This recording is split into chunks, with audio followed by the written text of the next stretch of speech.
Hi, everyone. Welcome to the Everything AWS Summit.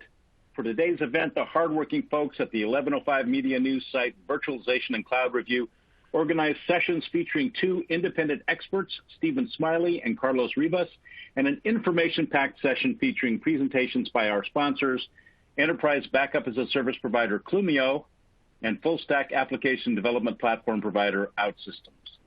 Thanks for joining us. I'm John K. Waters, Editor-in-Chief of Application Development Trends, and I'll be your moderator for the first of what I'm certain will be 3 illuminating sessions. But before we get underway, I need to go over a few housekeeping details. Each of today's sessions is being recorded for later access. Keep an eye out for an email with a link to that recording coming your way within the next few days. Each of today's sessions will be followed by a 5 to 10 minute Q&A.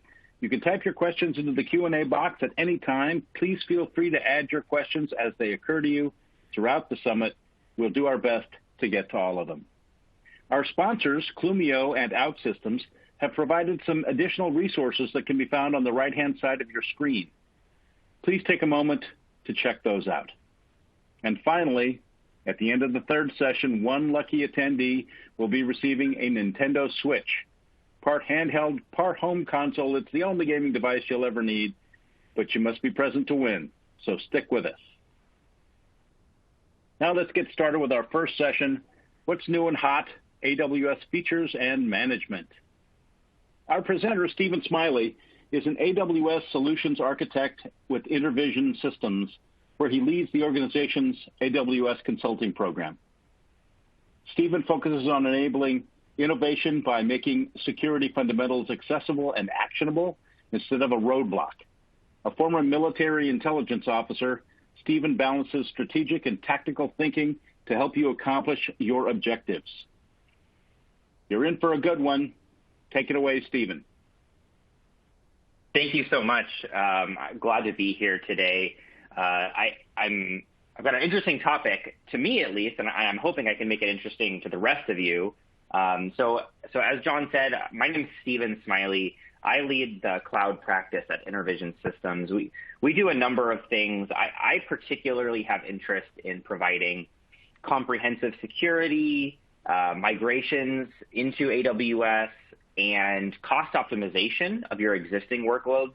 That's probably one of our biggest things right now, right? People are building and they really need to reduce those costs and not compromise their performance.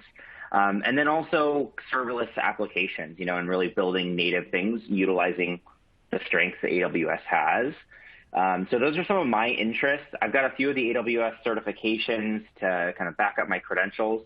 And I'd love to connect with anybody who wants to talk about any of these topics another time.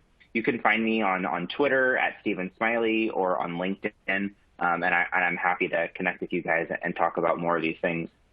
The topics we have today are some of the latest valuable things coming out of AWS and going on in the AWS world.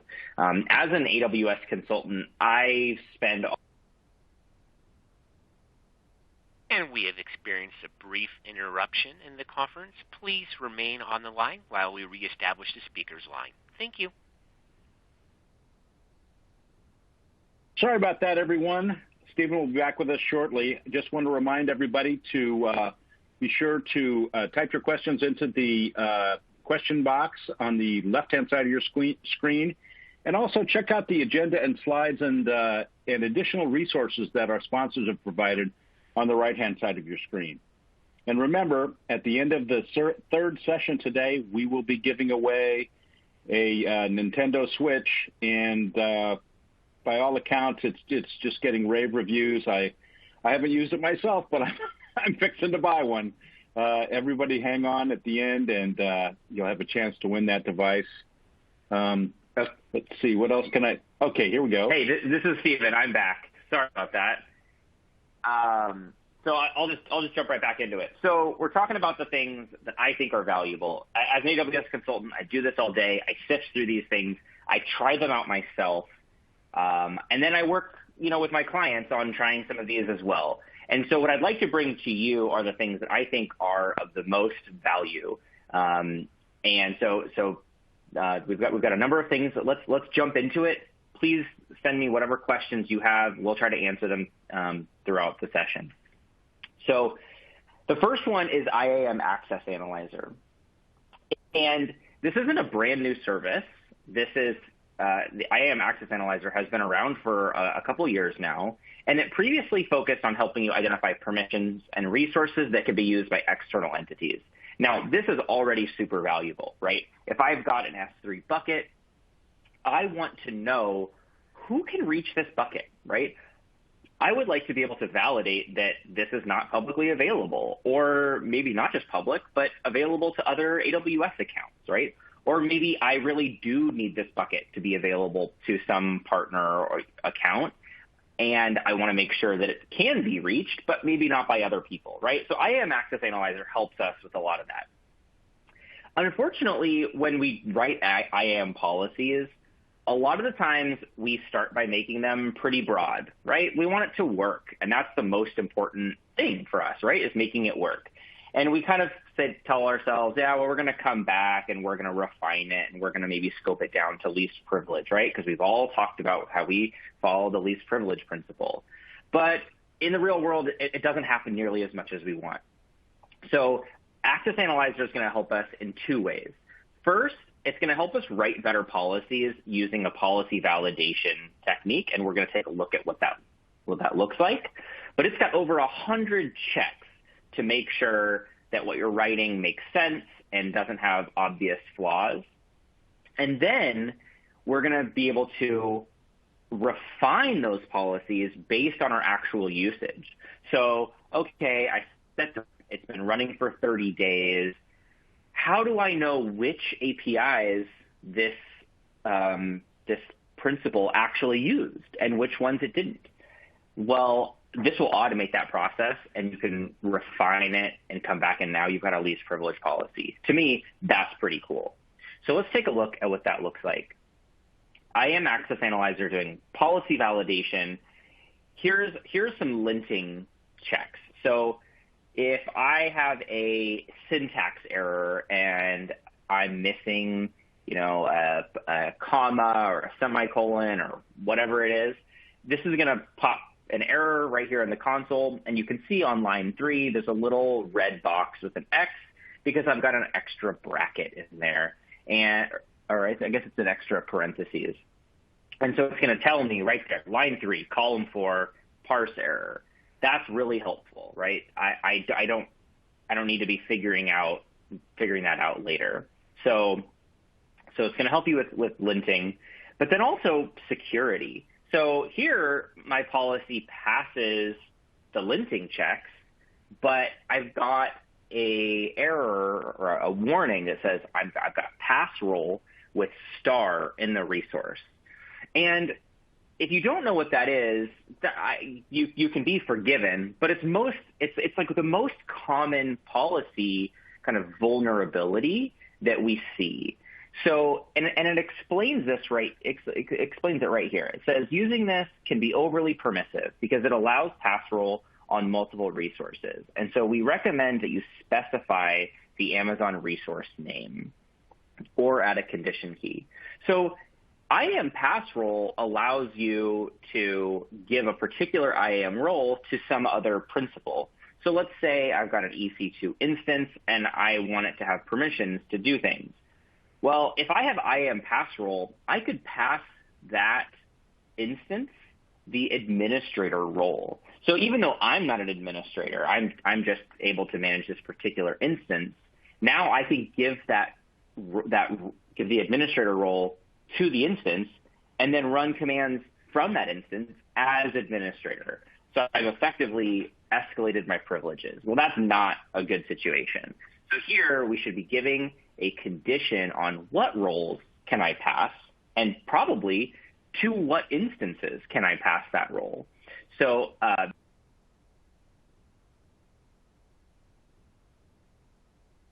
and we have experienced a brief interruption in the conference. Please remain on the line, and we will reestablish the speaker's line. Gosh, this just isn't our day. We'll be getting back to Stephen's awesome presentation in just a second. Sorry for the interruptions. The content is still great. It's just got a few gaps in it. And want to remind everyone that this might give you a moment to think about some questions you might have, and you can enter them into the Q&A box on your console. And also a reminder again that at the end of the third session today, we're going to be giving away a Nintendo Switch, and to attendees who are still with us. So you have to stick with us to win. I promise I'm back. Welcome promise back. I'm not doing this on purpose. Back. I'm trying to win that Switch. I want to be here at the end. So I'll stick with back you guys. to you, buddy. So I am Access Analyzer. This is the other side. So we looked at the policy validation. So the other side of this is refining our policies based on usage. So in order to do this, you have to set up a cloud trail, which, of course, we've all set up a good cloud trail to cover all of our accounts across our organization, right? So we've got that trail, and we can just generate a policy. We specify the trail. We specify the time period, right? We can say, okay, this has been running for the last week or the last 30 days, or maybe it's just the last day, whatever it is. And then I can create a new service role based on that policy and swap out the service role. So this is pretty slick, and it's all right there in the AWS console. The next feature I wanted to highlight are some new features that are coming to the web application firewall in AWS, specifically bot control. And we tend to use web application firewalls on publicly exposed resources, but we're not really sure, like, what should we be filtering? And I really don't want to filter out desired traffic, right? Like, I don't want to block my potential customers. That would be crazy. Well, one of the best ways to eliminate the noise that's coming to your public exposed resources is to just block the bots, the things that we are very confident we don't need. So 51% of traffic hitting web apps is probably coming from bots, and that seems like a lot. And they're not all evil, but we can choose how we want to handle them. So under the hood, AWS is analyzing the TLS handshake coming from that connection, the HTTP attributes and the source IPs, and they're doing a pretty good job of categorizing this traffic as coming from a bot. And then you can choose how you would like to respond. So maybe you want to just block it altogether. Maybe you want to return a tailored response, right? So maybe you've got a web crawler and you want to just return a special response that's not totally blocking it because you want to show up in whatever they're indexing, but you don't want it to be all your content.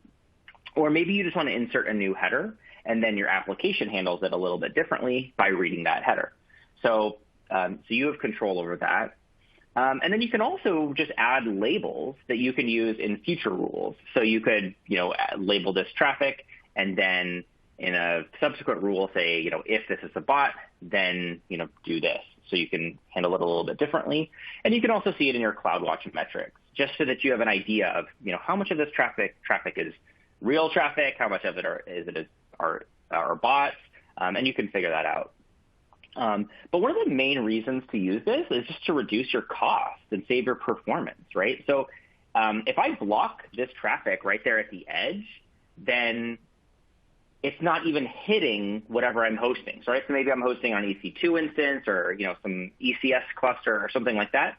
I don't want to pay for my instances to scale, right, to serve bot traffic. So why would I do that, right? And I don't want my application being degraded with performance, especially if I don't have a good auto-scaling situation and that's taking performance from a real customer. I would like to block that, right?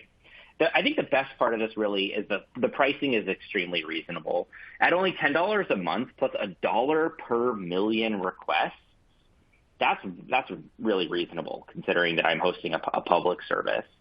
And the free tier is going to cover the first 10 million requests. So that's very reasonable. It's definitely something to get started with. Here's a take a look at the CloudWatch dashboard that we're going to get. And it's actually going to break it down by different bot types. So you can see here I've got, allowed versus blocked bots, and I'm going to see whether it's coming from social media or something else. So I can actually see it right here in CloudWatch and get an idea of what's getting hit, and that's pretty convenient. The next AWS service we want to talk about is AppRunner. And AppRunner was kind of a surprise to many of us who use AWS, especially those of us who run containers in AWS, because we already have a number of ways to run them, right? We've got the Elastic Container Service. We've got Fargate, which is a target type within ECS. I can run the Elastic Kubernetes service. I can even run containers within Lightsail. I can run containers in a lot of different ways, or I could just run them right on EC2 and manage them myself if I don't value my time. But AppRunner is this new combination where they looked at the patterns that they were seeing from the Elastic Beanstalk service and ECS. So the Elastic Beanstalk side is, you send it up your kind of source code, and it helps you do the build and run it with a kind of standard deployment. But it doesn't natively support containers. And then ECS wasn't really handling the build side, but it could just take your container and go and run it. So this puts those patterns together and does it all, kind of in one service in one package. And as a result, this is really the simplest way to run a containerized app. So we've got a few screenshots here where we can see that I can just point it directly to my container registry or to my source code repository. So I can connect it directly to my GitHub and say, hey, this is the repository. And whenever there's a change on my main branch, I'd like you to go and rerun this build and build it as find the container definition, run the build, and then I tell it how I want the service to run. So I specify how much CPU and memory I think it needs, and I set some environment variables, right? So I can have the same repo run with different environment variables, whether that's, the development environment or a production environment, right? And so I can have a branch that's like my development branch if I want to push and see what it looks like in dev before it goes. So anyway, so this handles all those steps for you all in one service. And one of the questions that everybody's going to ask is, all right, if I've got a lot of different ways to run containers, which one's right for me? And I don't know that you're really going to go wrong with any of these, but it's just a matter of which things do you want to manage, which things do you maybe not want to. So AppRunner compared to Fargate is AppRunner is going to perform the build and deploy directly from your source code repo, which Fargate just can't do. And AppRunner is also going to just immediately output a public endpoint with all the supporting infrastructure, the load balancer, certificates, all of that. So AppRunner is going to be definitely the fastest way to get that up and running and just get you on the market. You're going to have a little bit less control compared to Fargate, but I don't think that's necessarily a problem. If down the road you decide that you want to do all that extra control, you will not have invested so much time in AppRunner that it'll be a waste, right? You got it up and running. You proved your product market fit. Now you can go and build more complexity if you so choose. Another thing that's nice about AppRunner is that it can be combined with the App2 container service, which is designed specifically to containerize existing Java and Spring Boot web applications. So a lot of us have those. We were maybe running them on-prem or running them somewhere else. Well, App2 container, you just point it straight at your source code. It can help containerize that application. Now I send it into AppRunner, and boom, I'm in the cloud, and I'm in really good shape. I've got continuous deployment, auto scaling, and monitoring with almost no effort. It's really, really nice.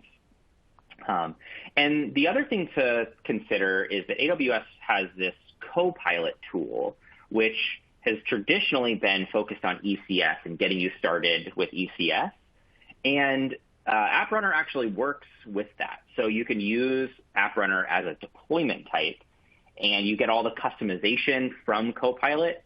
But the benefit here is actually that you're going to keep all the bundling on the AWS side, whereas traditionally Copilot would have been doing it on your machine, on the client side.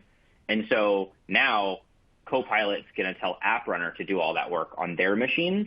And if I don't have to build on my machine, then that's great for me. So save my CPU cycles and let them do the work. So that was App Runner. But what if I've got a bunch of apps or a bunch of services of various types on-prem and I'm ready to get into AWS? How do I do a migration? Well, AWS has had kind of a tricky history with migration, right? They want you to migrate, but the tools were not always super great. They did have a server migration service.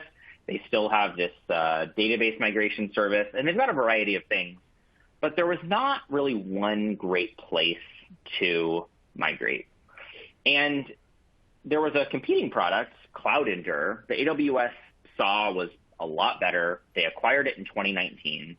And for a while, AWS would even give you access to Cloud Endure for free so that you would come into AWS, right? The problem was it wasn't super well integrated into the rest of AWS.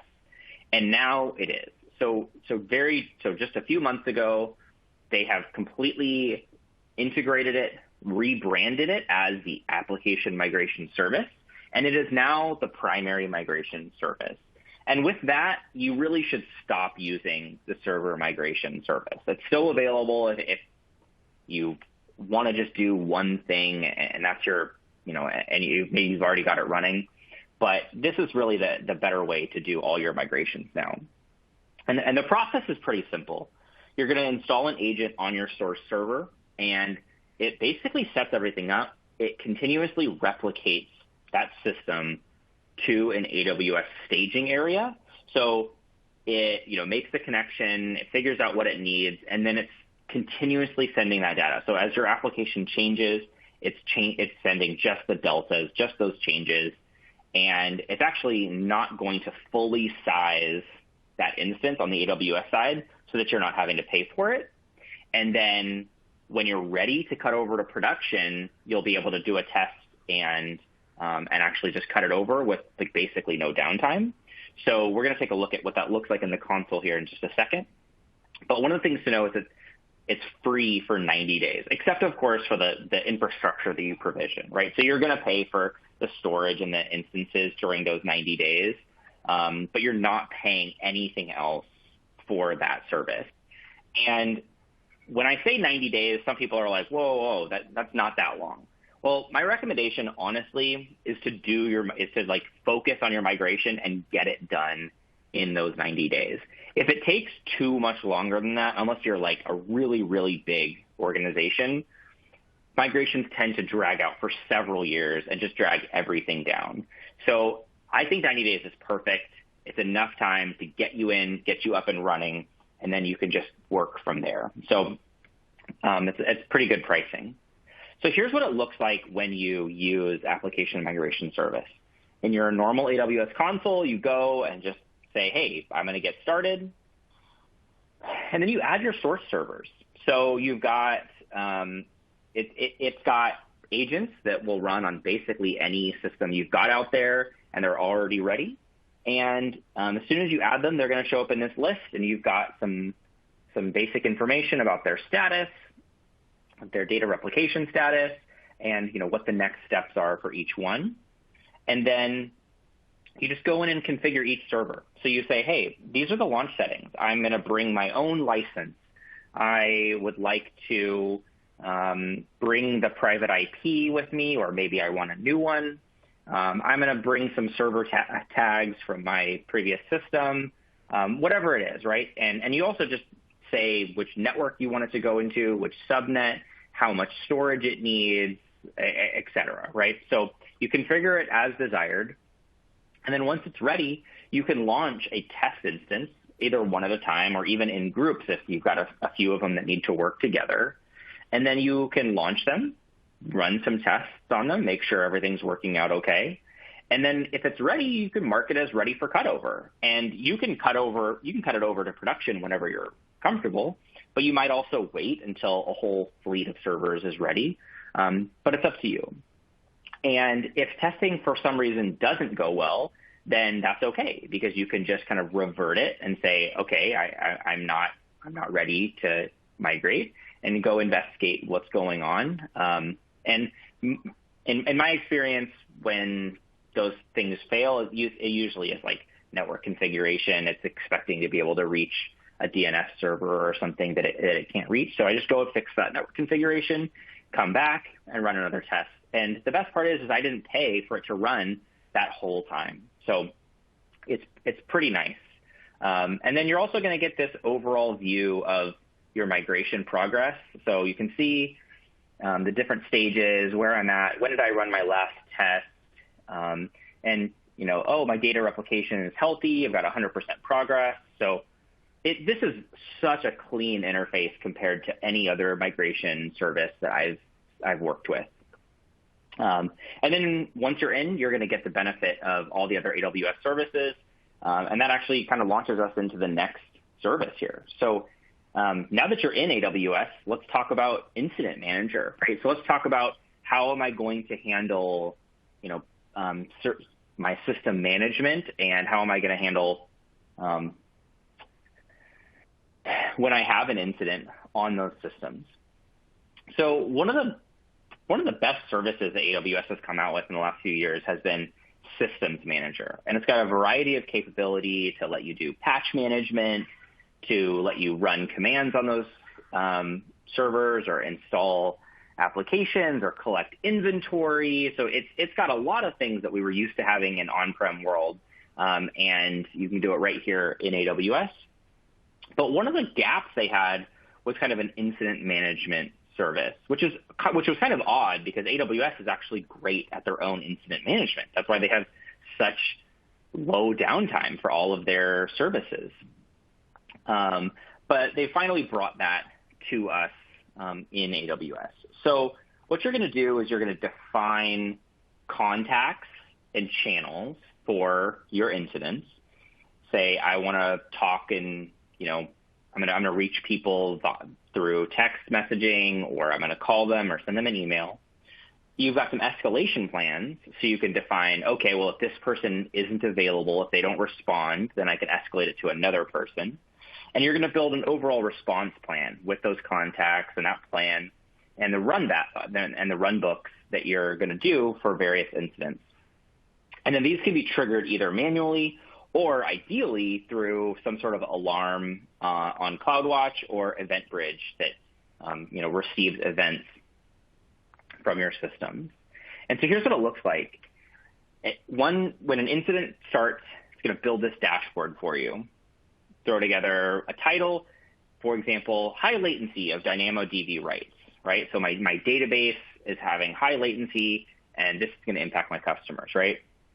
Well, I'm going to get a timeline of all the events, and I'm going to get a link directly to the chat channel that everybody on my team is able to chat in, so we're not texting each other back and forth or calling or whatever. We've got one place to work. I've got relevant metrics gathered and the run book that we've put together to deal with our writes. And then afterwards, we've resolved the issue, we figured out what it is. Right here, I'm going to be able to do some post-incident analysis and document where, what did we do? How did we resolve this? And then even better, how am I going to detect this in the future? How could I have detected this and prevented this and mitigated the risk? Which is the most important part, really, of incident management, is preventing this from happening again. So AWS has brought their expertise in what they do in their processes to us in a very streamlined way. And I think that a lot of teams who currently are not using any tool for this are going to see a lot of immediate value and really reduce their time to resolution of various incidents. So that's Incident Manager. The next service I wanted to talk about that I'm pretty excited about is Step Functions the Workflow Studio. And depending on how you use AWS, you may or may not have ever run into step functions. There's a lot of people out there who are using AWS primarily for, EC2 virtual machines or just managed databases, and they're not really getting into serverless applications. But I'm going to advise that if you're in AWS, you should really be leveraging these things that AWS does extremely well. These are some of the differentiators AWS has versus their other providers. And this is one of the reasons that you're kind of paying these extra prices to get into AWS. Step functions is an essential component to orchestrating the flows within and about serverless applications. And for a long time, using them has been a little bit intimidating because you have to write the flow in the Amazon state language. And, it's just in JSON. JSON's not that crazy, but it was kind of difficult to get started just kind of building my initial workflow. So this studio is a graphical user interface right there in the AWS console that's going to help you build those initial flows. So let's take a look at what this, how you would use this. So on the left, we're going to get a list of all the different actions that I can take and all the different flow options. So this is basically just building a flow chart, right? So I just drag in, I say, hey, I would like to invoke a Lambda function. And in this case, I would like to validate the account data, right? So I point it to specifically the function that I am going to use here. I'm going to do some sort of filtering on the payload that comes into that function. And then I can control the input and the output and even error handling. So here's a look at what we're going to see when we're configuring the output. And this output is, of course, going to be passed to the next state as its input. So I can transform that however I want. So in this case, I'm just basically pulling out one piece of that output, which is whether or not the payload is validated. And the next step is going to be, is going to decide what to do based on that. So that's what I'm giving it. And it's very easy to figure out how to lay that out. And of course, AWS is giving you the task result example from that task. So I don't have to figure out, what is the JSON structure of that. It's just telling me right here as an example. So now I've got an output that's got whether or not that account was validated, and I can drop in a choice. I can say, okay, if it is, then go left, and if it's not, go right. So I can make sure that I'm handling all the different possible situations. And then based on those different situations, I can do different actions. So if it's validated, then I can put an item directly into my DynamoDB database and store that account information, send a successful email, and end my flow. But if not, if something went wrong, then I publish a email through SNS saying, hey, this failed for whatever reason. And so I didn't lose that result. In a lot of situations, our code might not handle that. It might not be able to send it, or it's all tightly wound within one Lambda function. And this is going to make it a lot easier for us to orchestrate those different functions. And so I think this is really going to help. The output of the Workflow Studio is going to look like this. It's it's the JSON structure that represents that workflow. And this is good. I know that it might look intimidating because, I just used basically a no-code workflow, and now you just sent me a bunch of code. But this is good because you're going to now be able to just put this right into your source control with the rest of your application. And any changes I need to make from this, I'm just going to make directly here. I don't really need to pull this back into a Workflow Studio. I might need to change which function this goes to. But But this is the output, and this is where you'll make future changes. But let's talk about the tool that I would use if I was then going to be making future changes. And this doesn't just apply to step functions, but also, Lambda functions, monitoring logs, and generally all serverless development. So AWS has a toolkit for Visual Studio Code, and Visual Studio Code definitely is by far the most popular development environment these days. It's really taken the world by storm in the last few years. And so the AWS toolkit is an extension for that IDE that allows you to do a lot of things. And one of them is to generate diagrams based on my step function files here. So I can pull in that exact same output, and you see this is the same diagram that I got from the Workflow Studio. And then as I make changes, it will update, and I can see what my new result is. So this is where I would be making the new, my new changes. But then while I'm in here, I can invoke a Lambda function and see what the result is. I can monitor my CloudWatch logs right here without having to go into the console. And I can explore the various resources. I can see what S3 buckets I've got or what Lambda functions and their different versions. So I can see it all right here. And for those of us who are kind of developer-minded and we live in our IDEs, this is really nice. It's all built into one place, truly an integrated development environment, not having to switch back and forth between my browser and my IDE. So this is very popular now. And continuing in that thought of serverless development and working within my IDE as code, let's talk about the Cloud Development Kit. So the Cloud Development Kit has been out for actually a handful of years now, but it's still not the most popular way to write AWS code. People are still using either Terraform or CloudFormation.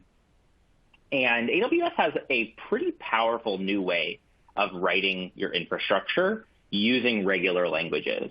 So, most of us are most comfortable writing code in some language like Python or TypeScript, or maybe it's Java, or maybe it's C# or even Go, right? Whatever your language is, you can write your infrastructure using those languages, and then it will generate the necessary CloudFormation that defines that infrastructure in a declarative way. So it's kind of an interesting mix between imperative, which would be like a shell script telling AWS what to do, versus declarative, which is kind of pure Terraform or CloudFormation. It's this mix where I'm giving instructions in a regular language, but the output is still declarative infrastructure. And in my opinion, this is by far the best way to develop for AWS right now. And I think that in a few years, we're going to accept that this is the future of infrastructure as code. And we're going to kind of look back and say writing raw CloudFormation or Terraform kind of felt like writing assembly code when I had higher level languages available to me. I understand that it's a little bit tricky because I'm adding another layer of abstraction on top of my code, but hopefully those abstractions are helping me and not hurting me. So one of the reasons to do this is that real languages provide what is basically unmatched power, right? I have concise expressiveness, readability, and testability. I can actually unit test my infrastructure, which isn't really possible with declarative infrastructure.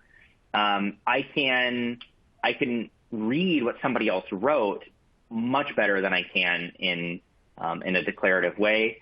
And overall, I'm going to write a lot less and generate a lot more. I think that's pretty helpful. The other part of it is that AWS has built in a lot of best practices into this, right? So one of the best examples is that it will generate least privileged IAM policies for you implicitly. So in a lot of cases, I don't even need to write the IAM policy. I say, I wrote a Lambda function, I made a DynamoDB table, and I would like to allow this Lambda function to write to that table. it generates the IAM policy for me. I don't have to write that manually. And the policy that it's going to write will allow only the API actions that are needed. So that's pretty powerful. The other part of it is that CDK has a pipelines component that allows you to write your own pipeline as part of the application. It's actually really, really powerful. And behind the scenes, it will use AWS services like code pipeline and code build to build and deploy your application. And it's all part of the same application. It's pretty powerful. And then you never really have to worry about losing features compared to CloudFormation, because everything you can do in CloudFormation, you can do in CDK. You can just also do more. And so here's how this works. CDK has this concept of constructs. So the level 1 constructs are basically just CloudFormation. They support all the same parameters that CloudFormation does, and so you can write it just directly as CloudFormation. But it also has these level 2 kind of curated components. They've got sensible defaults. They've got best practices built in. So for example, I write an S3 bucket. If I don't specify that I want that bucket to have some public access, it is definitely not going to have public access, right? It's going to block that. And that is a best practice that people kind of fail because they don't necessarily understand the parameters that they're inputting. And then also the level 3 constructs would be patterns of multiple resources that are integrated together for a specific use case. And AWS actually provides a number of these, and you can get these throughout the community, or you can write your own. So a really good example is like, I want an application load balanced ECS service. Well, that's going to pull together a lot of different things, but I can write that as one construct and make that available to my team or to myself, and I don't have to worry about all the implementation details within that. And one of the significant recent changes is that the CDK version 2 has brought all of these constructs together in a single package to simplify package management on the developer side. So it's a lot easier to work with. Let's take a quick look at an example here. So I'm using the Python language, very popular, very readable and accessible to many of us who aren't, deep software engineers. And here I'm going to say, hey, I would like a class of my ECS construct stack. So I'm defining a CDK stack, which is just like a CloudFormation stack. And then all I'm going to do, if you look inside that function, is I'm defining a simple VPC, ec2.vpc. I'm giving it a name of my VPC, and I'm just telling it I would like 3 availability zones. So max AZ is equals 3. I don't really have to tell it anything else if I don't want to. It has sensible defaults for everything else with a VPC. It's going to spread those subnets across availability zones and set up all the defaults that I need. And then I can create a cluster for ECS, and I just drop it in that VPC. So I say VPC equals that VPC. And then I leverage the ECS patterns, application load balance Fargate service. So this is something that AWS has already created for me. And all I have to do is say, hey, I want it to be this cluster with this much CPU and this count of tasks, and point it to the image that is in my container registry. And yes, I would like a public load balancer. So when I look at this code and I've got 29 lines, including all my imports and brackets and everything, this is going to generate over 1,000 lines of CloudFormation in JSON. So as a developer, which would you rather maintain? I know the answer for me is this, and this is going to make me much more productive. And if I came in and somebody else had built an application, which would I rather maintain and debug? Looking at this, absolutely. I don't want to look at that 1,000 lines of CloudFormation and spend several days trying to understand what it's doing. So I know I just covered a lot of topics, but I'm done just downloading information into you. what are your questions? I'd love to answer and help you guys out with whatever's on your mind. Thanks, Stephen. We can get to those questions here shortly. Just want to remind everybody that you can type your questions into the Q&A box at any time, and we'll do our best to get to all of them. So you've said a lot about the Cloud Development Kit, but I've got a question here. What situations is CDK best suited for? Yeah, that's a good question. The CDK is really best suited for new applications, right? Things that I'm writing from scratch in AWS, things that are going to leverage AWS's services, right? So I'm going to get the full benefit of AWS's constructs, particularly serverless applications that are going to be tying together many of AWS's services. If I'm making a whole fleet of EC2s, there's nothing wrong about using CDK for that, but it's just I'm not going to see as much benefit at doing that. And then definitely situations where I have a team of people that's very comfortable working in code, writing those pipelines in that code. They've already got a language that they prefer, like Python or whatever it is, that's supported. And then I'm not going to say you have to use it for a microservice type pattern, but I think it lends itself to that, where each service is kind of self-contained. It's its own CDK app, and then they expose APIs to talk to each other. If I ended up with a giant monolith in CDK, I feel like it could get a little bit unwieldy, just like any other giant monolith. So yeah, that's what I would use CDK for.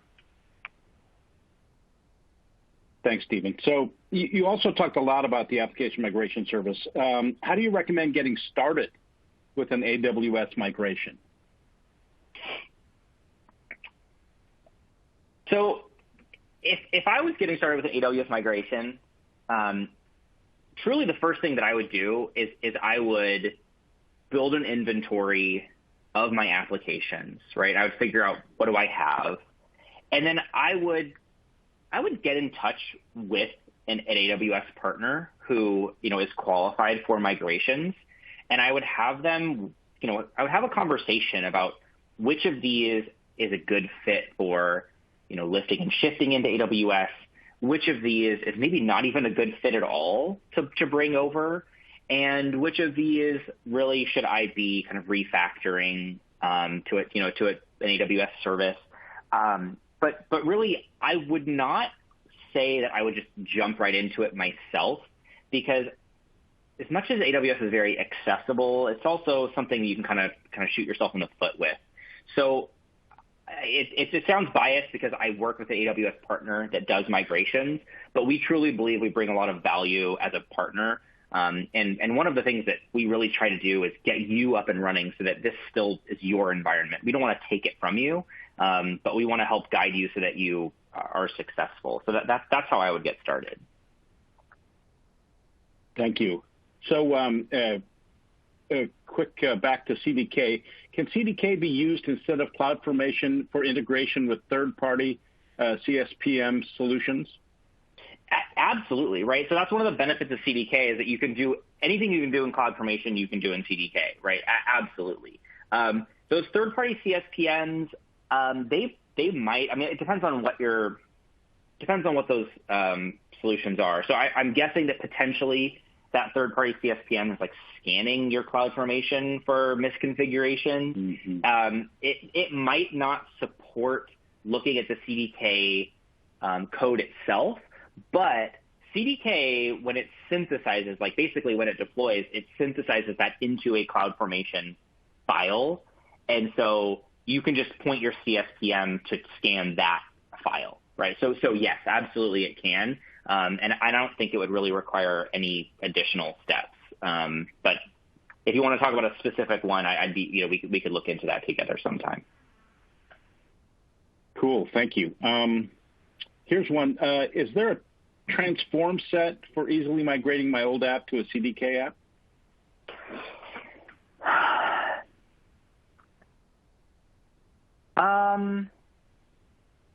That's an interesting question. Potentially, yeah, potentially. Again, so CDK is best suited for starting from scratch, really, because I don't know how big your old app is, and I don't really know how it's currently written. There is a tool out there called Former2 that you can just find on the web, like former2.com, and you can actually point this tool to your AWS account, and it will do its best to generate infrastructure as code based on what it sees in there. Of course, it's not perfect, right? But it will get you started, and it can do that in either CloudFormation or Terraform or Pulumi and CDK. And that might be a good place to get started at building the overall structure. But I'll warn you that it's going to end up it's going to definitely look like automatically generated. And so you would probably want to kind of go back and clean it up before deploying it. But yeah, you can definitely do that. Cool. So how does Incident Manager compare to the competition? That's a good question. Incident Manager is definitely one of those things where if I'm in AWS, it's so nice to have this integrated into my existing environment, right? I use my existing access. I don't have to go provision new single sign-on or something, some extra tool. And it's got direct integration to all my metrics and resources, and it's right there. I think where Incident Manager is not as strong is that it's not really for any outside service, right? So if I have my organization currently has a mix of things in AWS and on-prem and in other places, I probably want a single source of incident management. So if I'm using ServiceNow or some other tool for that, then I'd probably continue to use that. But if you're just in AWS, Incident Manager is going to cover everything you need at a way better price than all those expensive other tools. And it's just so nice that it'll be all integrated, right? You don't have to go out to PagerDuty and set up separate configurations and all of that. It's just right there. So it's maybe not as robust as the competition, but the integrations and the simplicity, I think, make it a very strong contender. Thank you. So here's one. If we have a database on the server, will it be migrated as well? Yeah, actually. So I'm guessing that you've got a database that you have installed onto a virtual machine, right? So it's not like some service. And yes, it will come with it perfectly. And the best part is that it will migrate with almost no downtime. So it will be constantly replicating the data changes on that database. And when you're ready to cut over, you can kind of cut over the whole thing. I do think you'll have a little bit of downtime. You'll want to make sure that your application is pointing to your new database. But yes, it will absolutely. That's one of the things that it does extremely well. And then my recommendation is, as your partner in this, my recommendation is probably going to be that you then migrate your database to, an RDS managed service, just so that you don't have to continue to deal with it. But how nice will it be that it's already in there and working, and you don't have to, have your application in AWS and a database somewhere else or, whatever. So get it in there and then kind of refactor, clean it up, and it will work quite well. Fascinating. Okay, here's one about web application firewall. What are the most important rules to start with, I guess, around the web application firewall? Yeah, that's a good question. Because we all say we want to use web application firewalls. We want to protect our stuff, but it's like, okay, but what rules are really appropriate for me? So my go-to answer for that is there's 3 that pretty much apply to anything that's publicly accessible. First is you want a blanket rule across everything that's kind of rate-based that will just protect your application from large HTTP floods, right? So I don't want anybody to be able to hit me too quickly, right? That will take me down. That will scale me out. I increase my costs. I don't want that. So it doesn't matter who you are. You don't want large floods. The second one is you want to protect specific endpoints that you deem as, particularly sensitive. And I would add yet another rate-based rule to that and say, like, okay, I really want to restrict these even more. And then the third one would be a rule that's protecting my application against known malicious source IPs, right? So there's reputation lists out there, but of course AWS provides that, and they continuously update it based on what they see hitting all of their stuff. And so you can use that to just kind of filter out, all right, I don't care what this is. I know it's coming from a bad place. You don't end up on these lists by accident, pretty much. And so let's block that out. And then whatever I've got left, now I've got so much less noise to filter through that, I can actually figure out what do I want to do with it. So those would be my three top rules that I'm going to use in basically every situation. Stephen, that looks like all the time we have for questions here. We're heading for the top of the hour. Thanks so much. That was a great session. Yeah. People, please reach out to me with any other questions. Happy to help you out with anything. Thank you so much for having me today. You bet. So I want to thank our presenter. That was Stephen Smiley for a great session, and our sponsors, Clumio and OutSystems, for making it possible.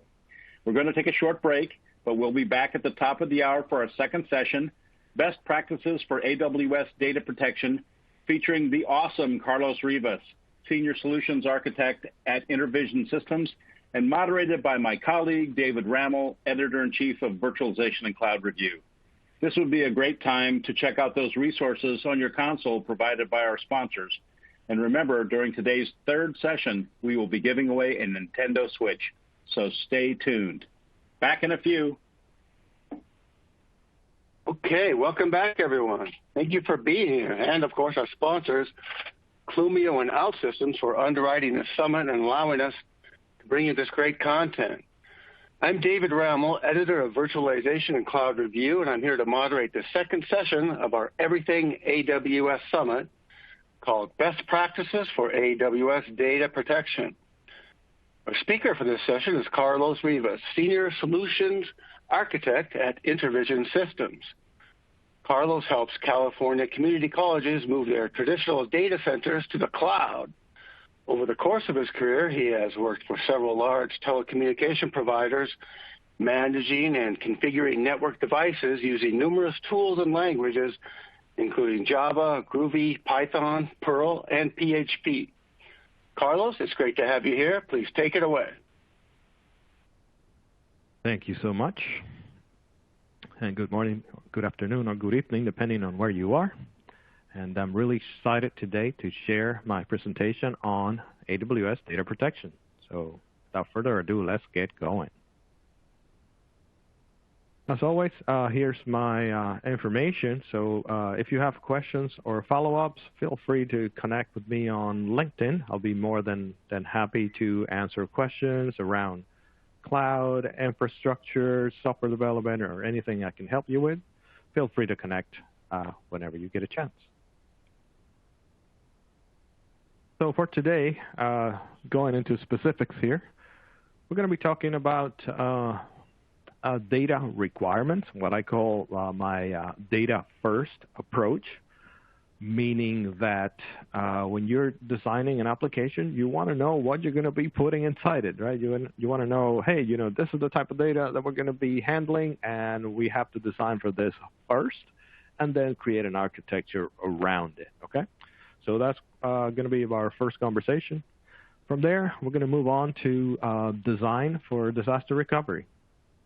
Because it's not only about, hey, I have a backup and that should be enough for what I'm trying to do here. You should also think is how fast do you want to access your data once something bad happens? Like, how quickly can I get my systems back online? And that calls for a discussion on disaster recovery. Since we're on that topic, of course, we have to mention backups and ransomware. Ransomware being so popular and unfortunately these days. So a proper backup strategy should be in place at all times. This is non-negotiable for anyone that has any kind of system that needs a considerable amount of uptime, simply because the threat of ransomware is always around the corner. So we're going to talk a little bit about that. And finally, I have a little section at the end just to mention encryption, even though we're going to talk about encryption all the way through as I go through my presentation.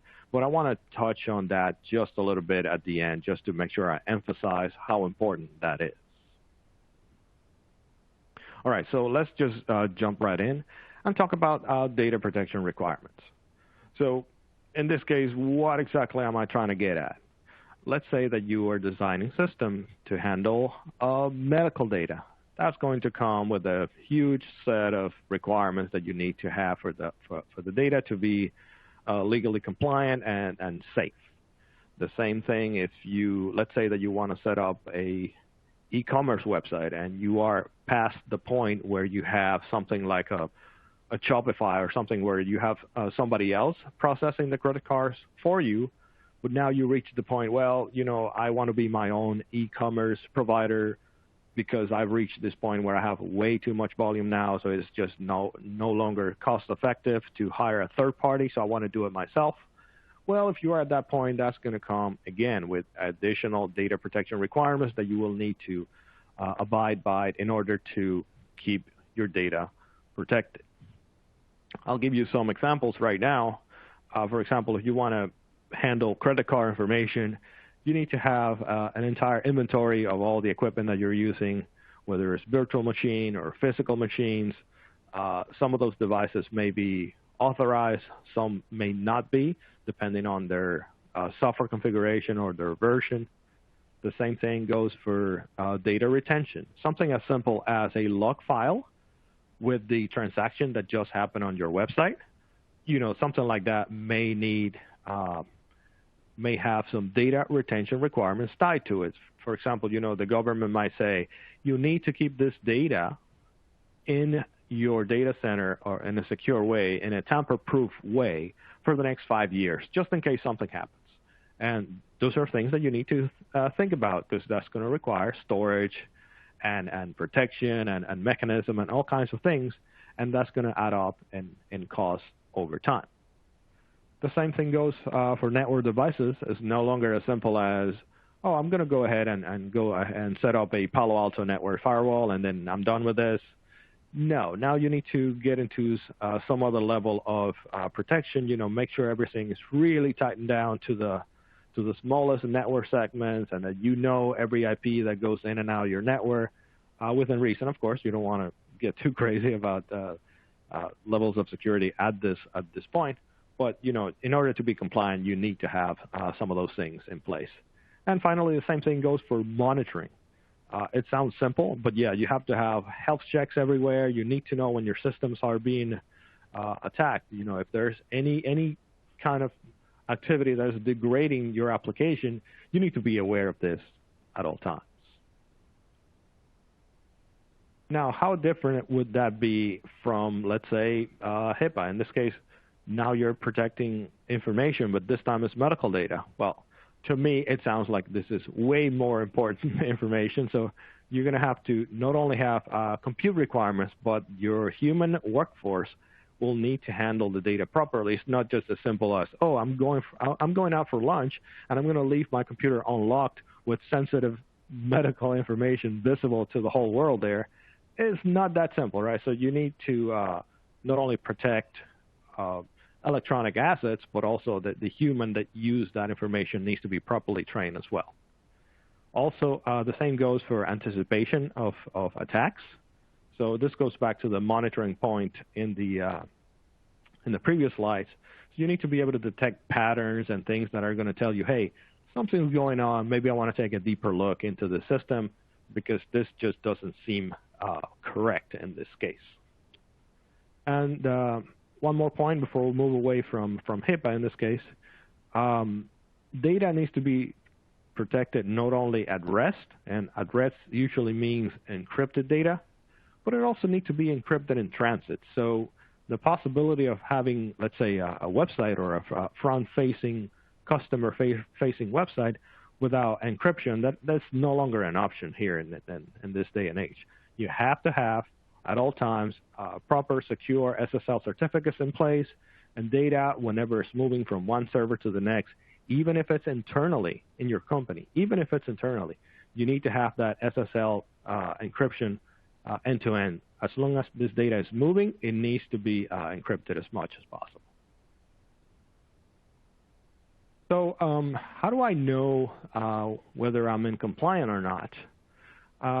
Fortunately, we're talking about AWS today, and AWS has this page. I'll give you this URL right here, awsamazon.com/compliances/services and scope. And this page is going to give you a list of all the AWS services and all the standards that these services are fully compliant. For example, you have RDS, you have S3, you have EC2.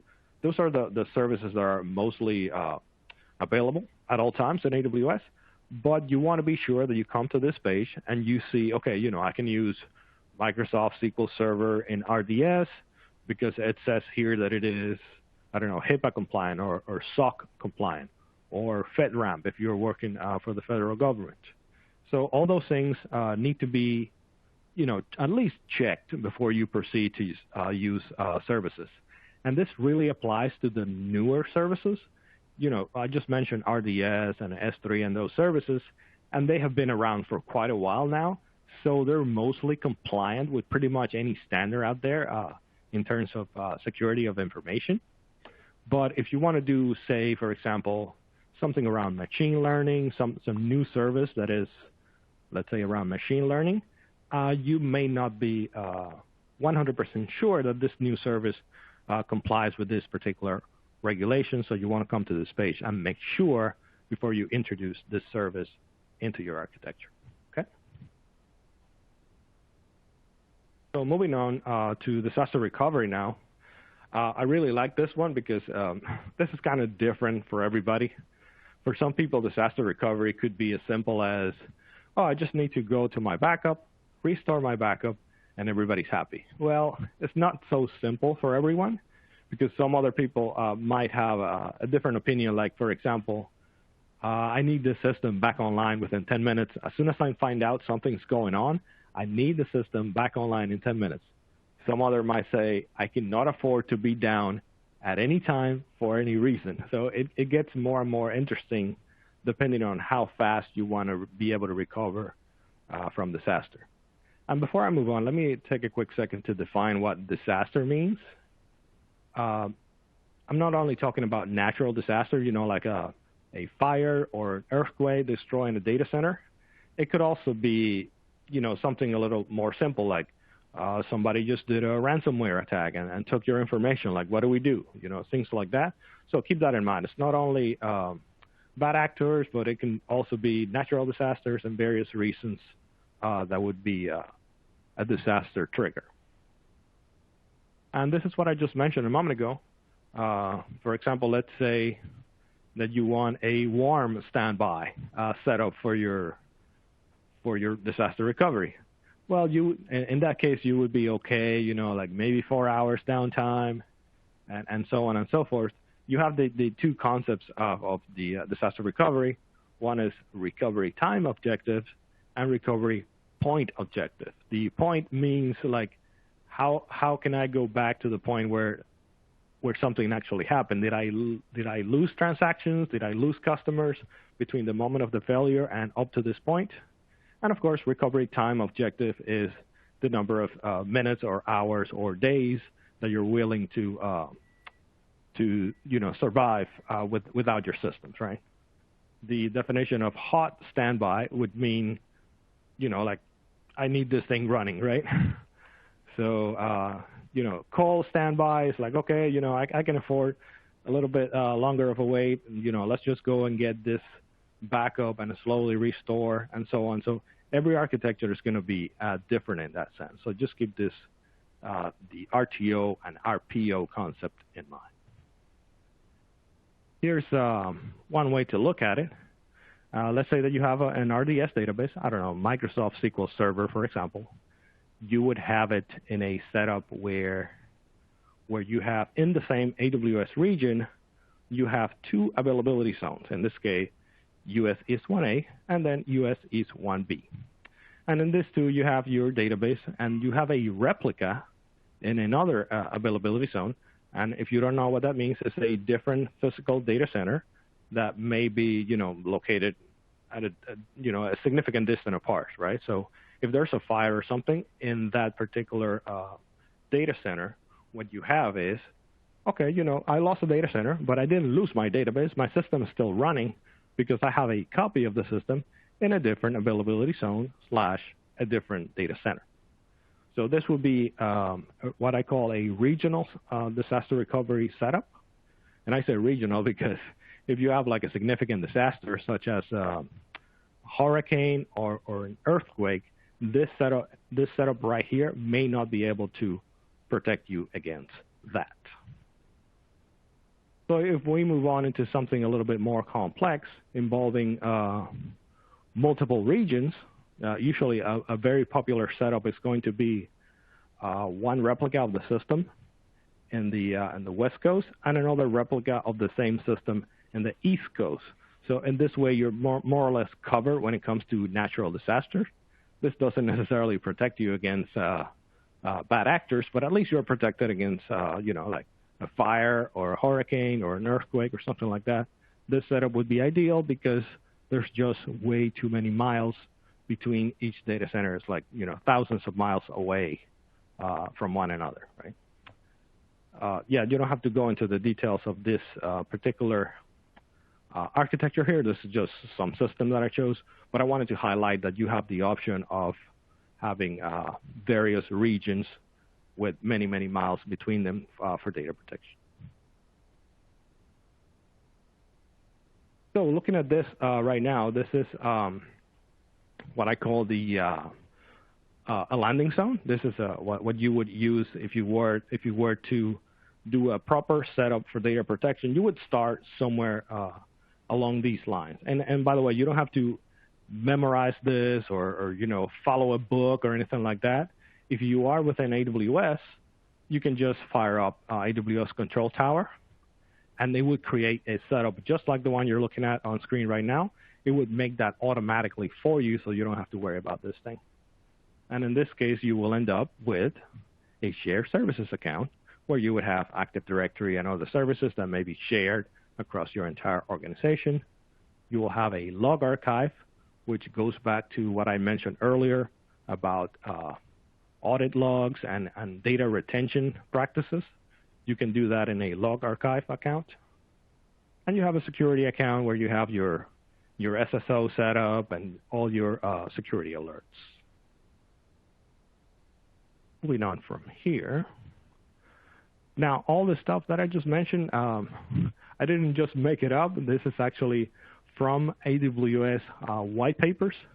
So if you wanted to go into details about everything I just described, you can read up on there's actually a white paper called Disaster Recovery of Workloads on AWS. And it will have pretty much every single detail about what I just described about a hot standby, a warm standby, a cold standby. You can do all those setups, and it's basically described to great detail in these white papers. And the last one I just mentioned, which is the landing zone, you can read up about it in the AWS Well-Architected Framework white paper. It pretty much goes into every detail there. But as I mentioned, if you are in AWS already, you just need to fire up Control Tower, and it will pretty much make the best practices for you, so you don't have to worry about it. Let's talk about backups. Backups is really just a simplified version, what I just mentioned. So I was just talking about entire designs, about disaster recovery, but backups is like the original, right? Like when there was nothing back in the day, there's always been backups. It's because it's a kind of a thing that in your mind that computers can fail and they will fail at all times. So it's always good to have backups. So what options do we have in AWS for data protection around backups? Let's take a look. Let's see. You have a tool called AWS Backup, And this tool is great. It supports a lot of AWS services such as DynamoDB, RDS, EFS, EVS. Pretty much most of the most common AWS services you can back up using the tool called AWS Backup. However, this tool, it can be overkill, especially if you have your own, let's say your own personal environment in AWS. Let's say you're not an enterprise. AWS Backup may be overkill for you. So if that's the case, I recommend something called the Amazon Data Lifecycle Manager, which is essentially a narrowed down, simplified version of AWS Backups.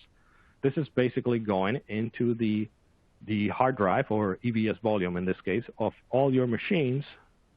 And this tool will say, hey, I want to back up this every few hours. I want to use this tool called the Lifecycle Manager to create a snapshot of the machine. Like I said, every few hours or every day, depending on your backup needs, right? And you can turn this snapshots into AMIs. An AMI is an Amazon machine image. So you can use that to restore your system in the event of a failure. So this is a tool to keep in mind. It's inside the EC2 console. You can go to EVS volumes and you'll find this tool right there. This is great, like I said, for somebody that's starting out. Let's say you just have a handful of servers in AWS. This is a great starting point for backups. Now, if you have connectivity back to your data center or back to your on-prem network, the AWS Storage Gateway is essentially a tool that you can use. How can I describe it? It's an appliance, right? It's essentially another virtual machine that you deploy in your local network. And then this machine, you can install agents for this machine in the endpoints that you want to back up. And what this will do is it will back up your internal network, those machines that you selected, of course, and this data is going to go through the storage gateway into Amazon S3. This is absolutely great because it's kind of hands-off, transparent backups. This is certainly something you want to do. Of course, you have to be big enough to justify the usage of this tool. This is certainly not cheap to operate. And basically, it will move all your data from on-prem to the cloud automatically, so you don't have to really worry about it or do anything. Now, there is one more option that is even much more comfortable than the storage gateway I just mentioned, and that would be using a third-party solution. There's many vendors for this out there, and what they do is essentially they're using the exact same architecture I just described, which is an AWS network that's connected to a VPN, and that VPN is connected to your on-prem network. And from there, you will have the software that is doing the exact same thing. It will be a virtual machine running in your network, and there's agents for this particular software in all your servers that you want to back up. And data, of course, is collected from there. Then it's turned into, zip files or objects, and those objects are going to end up in Amazon S3 or Glacier, depending on your storage needs. And this is usually, I prefer this, to be honest, over the storage gateway, because what this tool is going to do is basically doing the work for you. So if you need to restore, for example, you can just click a button and it will just start pulling data back. So you don't have to know anything about what happened to your backups, how are they stored, or anything like that. This will do everything for you. And I'm not necessarily going to name anyone right now. There's plenty of tools that will do this for you. So let's talk about a little bit about Glacier. What is the difference here? Because Glacier and S3 kind of go hand in hand. It's kind of like the same thing in a way. So what they're doing is Glacier is supposed to be for those people that don't need immediate access to the data. So if you're willing to wait a little bit, you have access to Glacier, which is essentially AWS version of cold storage. And by cold, it doesn't mean that it loses redundancy or that your data is going to be, in danger or anything like that. It just means that it's not as fast as it would be using AWS S3. So in this case, if you're using Glacier, you save a ton of money when it comes to lots of data. Let's say you have terabytes and terabytes of data. Glacier is a great option. It's just you have to remember that it's not as fast. So if you need to access your data in a moment's notice, probably Glacier is not the option for your backups. Now this is a funny looking device that Amazon will ship to your location using standard carriers such as UPS, FedEx, and so on. And what this does is basically an appliance, just like any other machine. And you plug it into your network. And once it's in your local network, then you can take advantage of your all your bandwidth and then move data with this device back to AWS. This might seem like a little bit weird because why wouldn't I just move the data over the wire? Well, you can't really move data over the wire if we're talking about 50 terabytes, 80 terabytes, 200 terabytes. Once you get to crazy levels of amounts of data, it's just not practical to try to send it over the wire because it's just going to take not only days and possibly weeks to transfer all this data, right? So it's just cheaper to get this thing from AWS, have it sent to you. You'll get it in 2 or 3 days. Once you get this installed and running within your network, then you just put all your data in there and then ship it right back. The total process might take a week. Let's call it 8 days total round trip. But 8 days sounds like a great deal if you're moving, 250 terabytes, 300 terabytes.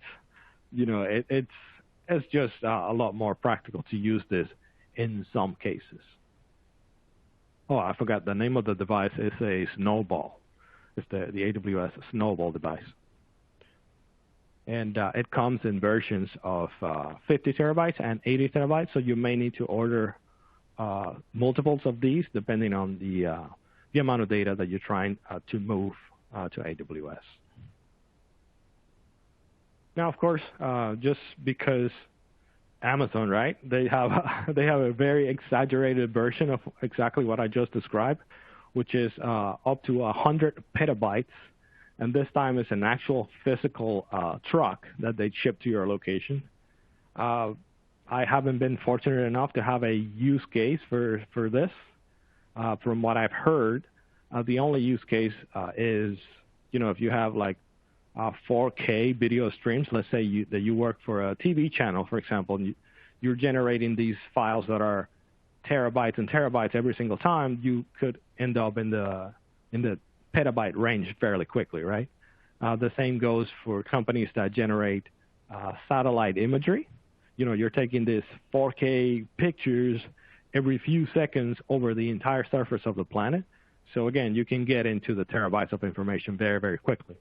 So that would be another use case for such an exaggerated physical device to move data.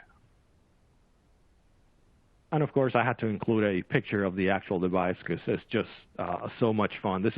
When this showed up at reInvent, it was just the talk of that day. It was just crazy to see something like this, and then telling you, hey, this truck-looking thing, it's actually a hard drive. It's crazy.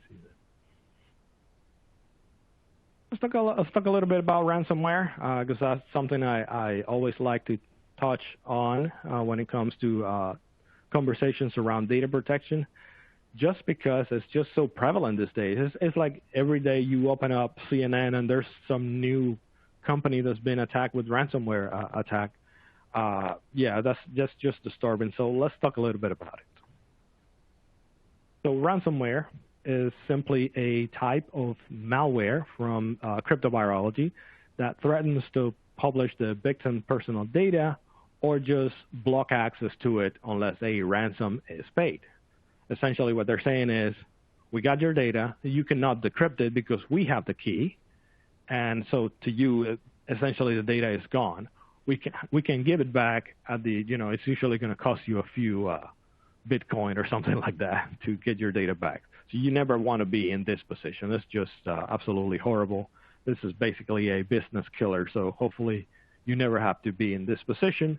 But let me show you now what you can do to protect yourself against something like this.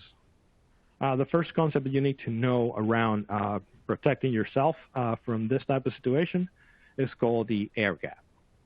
An air gap computer is one that is neither connected to the internet nor connected to other systems that are connected to the internet. So what this means is, let's say you're doing backups, and that's your mechanism to protect against ransomware.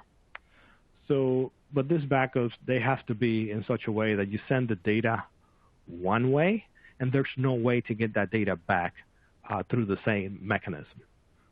Let me explain. Actually, let me pull the diagram here. So in this case, you have the data, and the data is going from the left to the right, from the one that says internet is going to the red one that says protected network. And this data is essentially going one way. So if an attacker gains access to your system, in this case, one of these peers, and if they gain access to it, through a password or something like that, there's no way that these credentials that they stole are going to be good enough to gain access to the backup in any way, shape, or form. So that's what that gap actually means, is to have a completely isolated environment for your backups. Now, how does this apply in other areas? Let's say, for example, let's switch gears and talk a little bit about databases. So when you have a database, you have two things. You have various availability zones, and you have regions. Now, this not necessarily means that you are protected. If you're in the same region, you're probably not protected. If you go across regions, well, you could argue that if you have different regions, it depends on what credentials were stolen. If somebody has access to like an admin password of your AWS environment, you might be in trouble still, even if you are in a different region with your data. If you're in a different availability zone, you are most certainly in trouble, and that doesn't count as an air gap, even though in the real world, you may be like physically separated from your data. But again, we're talking about the what we call the blast radius of the credentials that were compromised. You don't want the same credentials to be able to work across your entire network.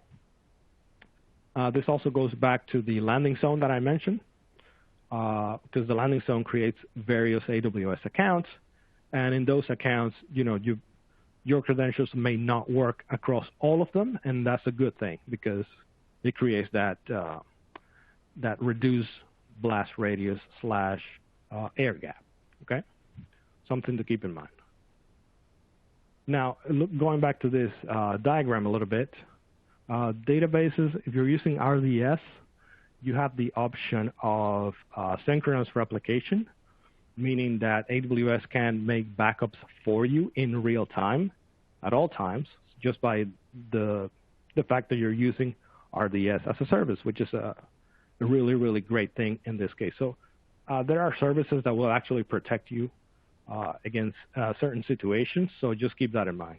Especially if your data is encrypted, that's also a feature included in RDS, and that's very, very good for you, because if the data is encrypted, that also means that the attacker needs to have access to that key in order to be able to take advantage of the information they may have taken from you. So if they say, oh, I'm just going to take a copy of the database and run with it, yeah, that's not going to work unless you have access to the encryption key.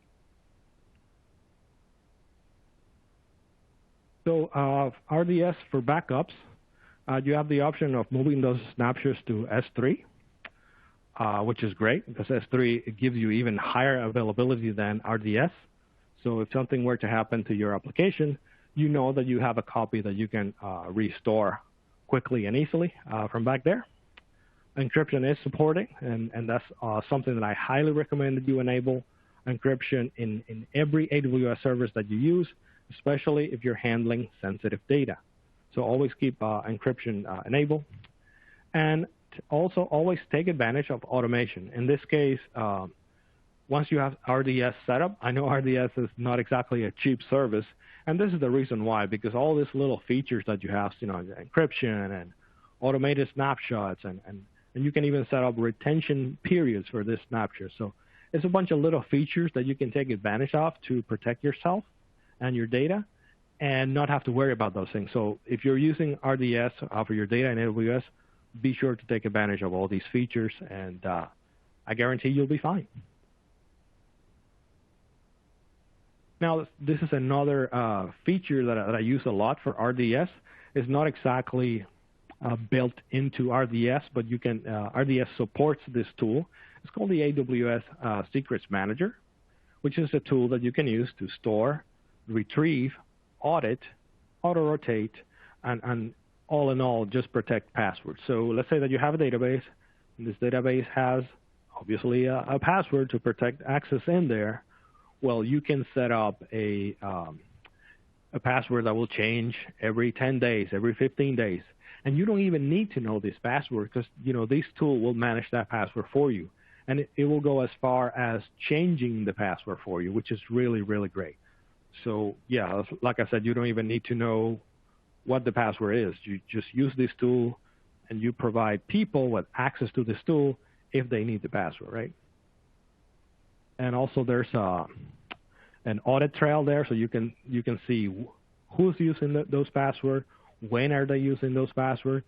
So you can even set up, you could argue that you could set up an alert that if somebody logs in, let's say outside of business hour, give me an alert. I want to know what's going on, and this tool will certainly help you with that.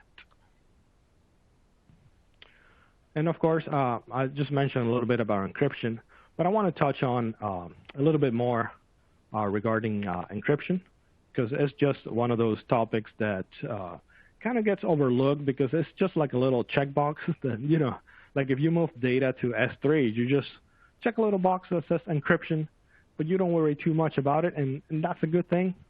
But, like I said, in this conversation, there are certain pieces of data that require mandatory encryption, and you want to make sure you comply with that.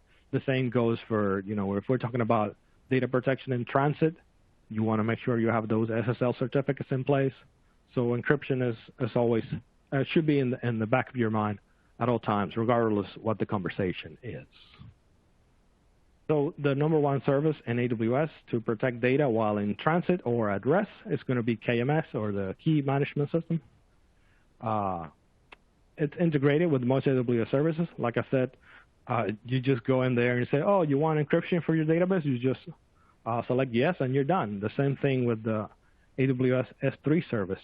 You just want encryption for your log files or your audit logs or anything like that. At rest, you just check a box that says KMS, and that's it. You're off to the races. And KMS also offers, separation of duties and auditing. These are really great because they'll help you figure out who is using your encryption keys, why are they using your encryption keys, and you can manage, like what happens if somebody runs away with my key, right? What can I do? Can I protect myself against that? So yeah, KMS has various roles for encryption keys, and those include, who has power to mess with the key data in any way, shape, or form, or who can just use the key to encrypt and decrypt information and nothing else. You can manage those things. They go as far as if you delete a key from KMS, it will say, okay, I'm not going to delete this key for the next 15 days. For example, that's something that you can set in KMS.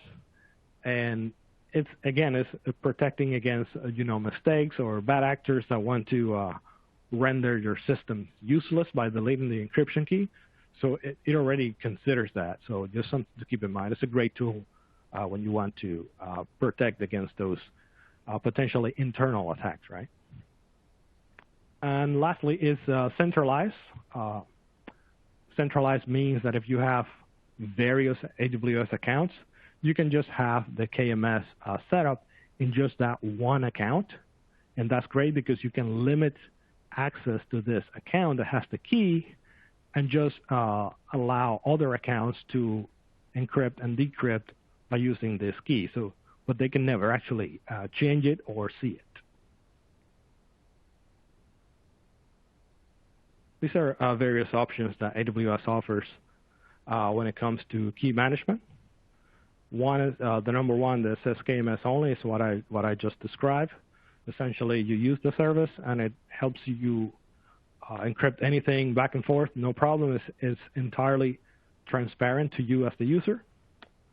If you go to the middle option, AWS KMS with custom key store, in this case, if you don't trust AWS with their key generation mechanism, you can use a CMK, which is a customer managed key.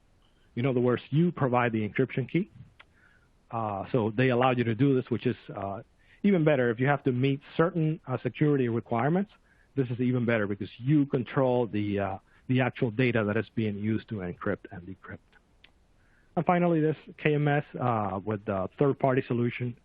These are things that you can integrate with KMS, again, for the same reason that you don't trust Amazon to generate your encryption keys. So you can use third-party software, have it on-prem. So, in case something happens, you are in full control of your encryption mechanism and not the vendor, in this case, AWS. Moving on from here, the things that I would like you to remember would be to, things that should be common sense for you, right? For example, keep the password rotating all the time. So, like have a policy every 30 days, every 60 days, have those passwords changing all the time, mandatory. Get an alert when a password hasn't been changed in a while. And keep them complex, 20 characters, and everything in between, just something, it's something good to enforce. And if you run any AWS security tools, this is one of the things that they're going to recommend right out of the box, is to keep those passwords rotating as much as possible. And something that I like to say, and when you're in doubt, encrypt. So don't even think about it.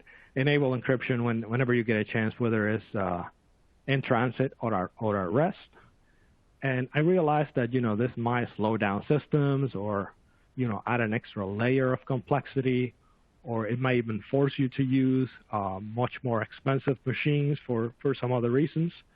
But yeah, like I said, if you're handling data that is sensitive and it needs some data protection requirements, I understand that encryption is a hassle, but it's something that you should go to this thing first. Just enable encryption whenever possible right away.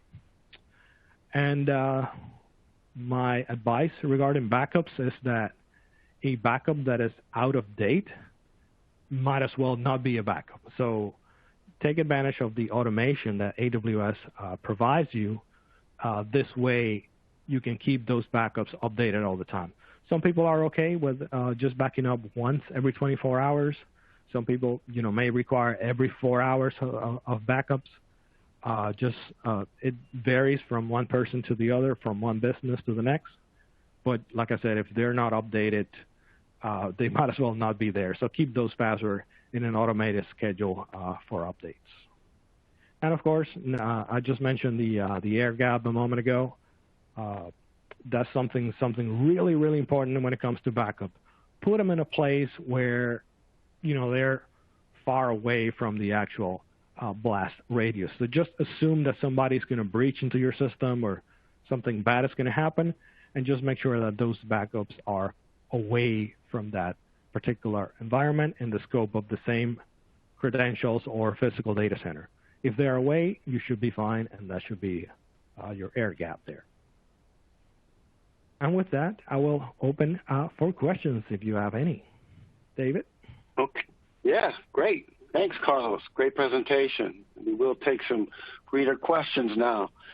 And I'd like to remind the audience that we can answer questions until about 5 minutes to the top of the hour in order to give you a short break before the next presentation. So send them on in. Just type them into the Q&A console, Q&A box in your console, and send them on in and get one-on-one expertise from Carlos. So let's dive into those questions. There's a two-parter from John. He's talking about RDS. First part of his two-part question, does RDS support replication of data involved in two-phase commit transactions? For example, does it enlist in transactions etc.? RDS, it really depends on the implementation. So RDS comes in many flavors. It could be the AWS implementation, such as Aurora, for example. It could be PostgreSQL. It could be Microsoft SQL Server. So whatever rules apply to that particular database originally, they can certainly be applied to RDS. However, your question is still pretty interesting because in RDS, you can set up not only a failover, but you can also set up replicas, read replicas that you can include in the same setup. So I believe there's a setting that comes with that. I believe it's called consistency or something like that, where you have the option of setting, hey, I want this data to be, replicated every so-and-so, because you have that option. You have that control, is what I'm trying to say, over how fast or how soon you want your data to be replicated across your failover environments or your read replicas. I can't remember the exact same, if it applies to every flavor that I just described, whether it's Postgres or Microsoft. But yeah, you have certainly that granularity of control in RDS when it comes to data replication. Okay, great. John follows up his RDS question with a question about Microsoft Distributed Transaction Coordinator, MSDTC. The question is, does RDS support MSDTC? That is, can it be used for the storage of the MSDTC log? In that particular scenario, I'm probably not going to recommend RDS. So if you need that level of details when it comes to managing a transaction, so in that case, what I would recommend is what I call the old-fashioned solution, which is you're going to have to spin up an EC2 server, you're going to have to install your own Microsoft SQL Server, and then perhaps in a different server or even the same machine, you can install that piece of software to manage that level of transaction. But I believe if you need that much control, then RDS is probably not the solution for you. You're going to have to do it yourself, DBA style. Okay. Next question comes from Brian. He asks, can you use MFA with the AWS KMS? Yes, the answer is absolutely yes. MFA can be enforced in pretty much everywhere within AWS. The way I used to, that I've seen it implemented in the past is, let's say that you have 6 administrators of your environment. Let's call them, DevOps engineers. And yes, you can say pretty much everywhere, and everywhere you declare an IAM policy, which is the mechanism that AWS provides for security, whenever there's an IAM policy, and this includes KMS, of course, you can say, I want to apply this KMS policy only if this person logged in using multi-factor authentication. So you can enforce that completely across the board, not just for KMS. You can pretty much say everywhere, do not allow this or that person to perform any functions unless they're using multi-factor authentication. Okay. Moving right along, here's a question from Alonzo about WAFS. Are WAFs, WAFS, more practical than a traditional VM firewall, parentheses, Palo Alto, in a VPC environment? That is a great question. From what I've seen my customers do most of the time is they stick to Palo Alto regardless. And yes, I've seen it deployed, locally or within the AWS, because actually, if you go to the AWS marketplace, you can buy a virtual Palo Alto and use it there. So yes, I'm a little bit biased because that's what I've seen my customers do, whether on-prem or in the cloud. They stick to Palo Alto. So in this case, I'm going to go with that option rather than anything else. Okay. Next question comes from Babu. Is RDS certified for FedRAMP? I believe the answer is yes, and I actually looked it up when I was doing the research for this presentation. I saw plenty of options out there, so I'm always, depending on the customers that I'm working with at the time, I'm always checking that page that I told you, the AWS Services and Scope page. And yes, because RDS is one of those really old services now, just like EC2 and S3. So they're pretty much covered across the board. So RDS should be fine for that particular use case. Okay, great. I'd like to remind the audience we have time for several more questions, so feel free to send them on in. Here's one from Anthony. He's asking about AWS Secrets Manager. He's asking, does this work for outside resources and websites? I will answer this question with what we had before Secrets Manager. That was the AWS Parameter Store. And the AWS Parameter Store, it has the capability to encrypt values, so you can store secrets in there in a safe and compliant way.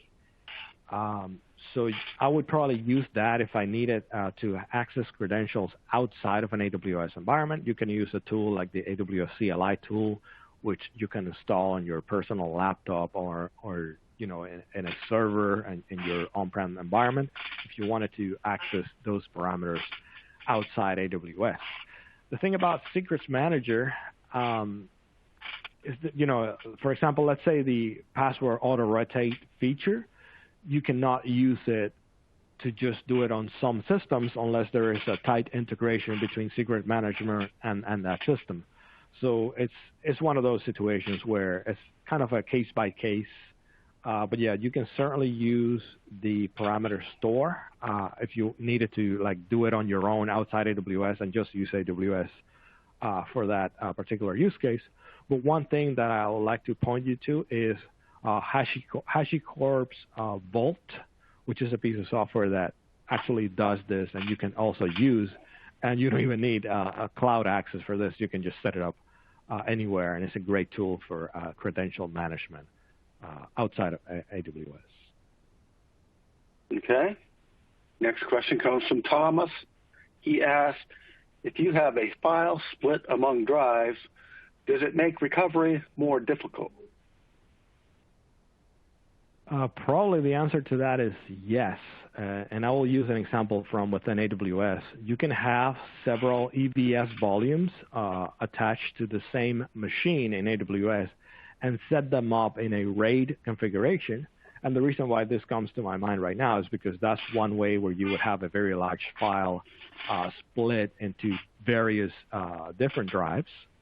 Will that make it more complex to restore? Probably. But that's not something that would be a concern to you if you're using some type of software to manage those backups, right? You shouldn't be ever thinking that you're going to be managing the backups by yourself, by hand, because that takes a lot of time, and that's time that your system is going to be down. So always think of some third-party tool or something like AWS Backups or something to manage those backups for you. So yeah, it would probably add more complexity, but that's not something that I would worry about. Okay. Marching smartly forward, we have a question about air gaps, which you said people should use if possible. Question reads, can I use another AWS region as an air gap? Another AWS region. It depends. If you're using the same AWS account, my answer is probably going to be no, because then the person that steals your credentials can probably just switch to that other region and cause a disaster for you there anyways. However, if you have a different AWS account and you have something like cross-account access, one-way access into this environment in another region, then the answer, I would change my answer to yes, probably in that scenario, because now you're moving the data not only to another region, but the person would need to steal some other set of credentials to be able to manipulate that data, change it in some way or something like that. In that case, yes, it would be valid. So it really depends on what credentials are used to go to that region. Okay, looks like we have time for a couple more questions. Let's try to get through them. Can I bring my own keys for data encryption? Yes, if we're talking about AWS KMS, the answer is yes. In fact, AWS provides a tool, which I didn't get time to mention here, is the Cloud HSM, which is basically a physical card that you install on a computer for handling encryption, meaning that you can have this physical device managing keys on your own on-prem network, and then those keys that you generate locally then will be passed on to AWS for the purpose of encryption and decryption. So the issue here is that some people may not be able to trust AWS to handle the encryption material, the encryption keys. So in this case, you would say, okay, I'm not going to trust these people. I'm going to do it by myself. And in that case, you can generate your own keys locally and just exchange them with AWS as necessary. Okay. Pollock from the audience asked, does KMS store certificates too?